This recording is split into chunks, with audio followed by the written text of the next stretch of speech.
तर नमस्कार मंडळी, मी प्रवीण शंभरकर. तुम्ही पाहता खेड्यातील मुलगा.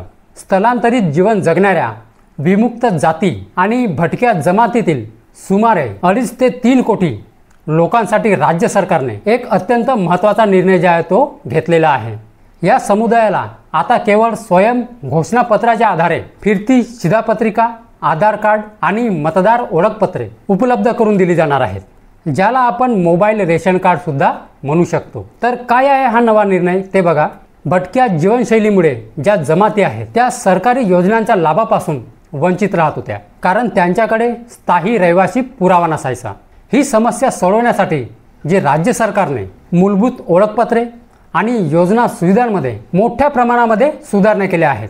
भटक्या जमातीतील नागरिकांना आता त्यांच्या सध्याच्या वास्तव्याच्या ठिकाणी अन्न व नागरी पुरवठ्याच्या विभागाचा जो लाभ आहे तो घेऊ शकतील.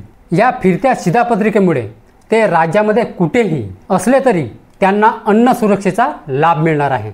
ज्यांचे स्थायी रहिवास निश्चित नाही अशा नागरिकांना त्यांच्या सर्वसाधारण रहिवासाचे ठिकाण जे आहे ते निवडण्याची मुभा देण्यात आली आहे. त्या निवडलेल्या ठिकाणी केवळ स्वयं घोषणापत्राच्या आधारे त्यांचा आधार कार्ड ते जारी केले जाणार आहे. मतदार नोंदणी नसल्यामुळे या नागरिकांना निवडणूक प्रक्रियेमध्ये सहभागी होता येत नव्हते. आता जिल्हाधिकाऱ्यांना आदेश देण्यात आले आहे की स्वयं घोषणापत्राच्या आधारे त्यांची मतदार नोंदणी करावी आणि त्यांना मतदान ओळखपत्र द्यावे. यामुळे त्यांना आपला जो आहे संविधानिक अधिकार जो आहे तो बजावता येणार आहे.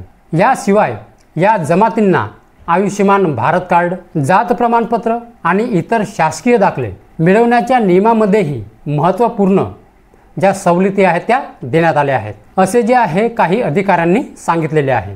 या निर्णयाचा जो मोठा फायदा आहे तो 85 लाख धनगर, 65 लाख बंजारी, गोंधळी, मारागाईवाले आणि गोसावी तसेच 60 लाख बंजारा, बेरड, रामोसी या विमुक्त जातीतील लोकांना मिळण्याची अपेक्षा आहे.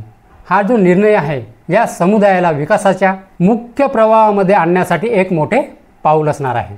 तर ज्यांचे जे स्थायी रहिवासी निश्चित नाही त्यांच्यासाठी राज्य सरकारने एक मोठा किंवा केंद्र सरकारने म्हणा एक मोठा दिलासादायक निर्णय घेतलेला आहे. आता त्यांना फिरते आधार कार्ड, रेशन कार्ड, रेशन त्यांना कुठे बी मिळणार आहे.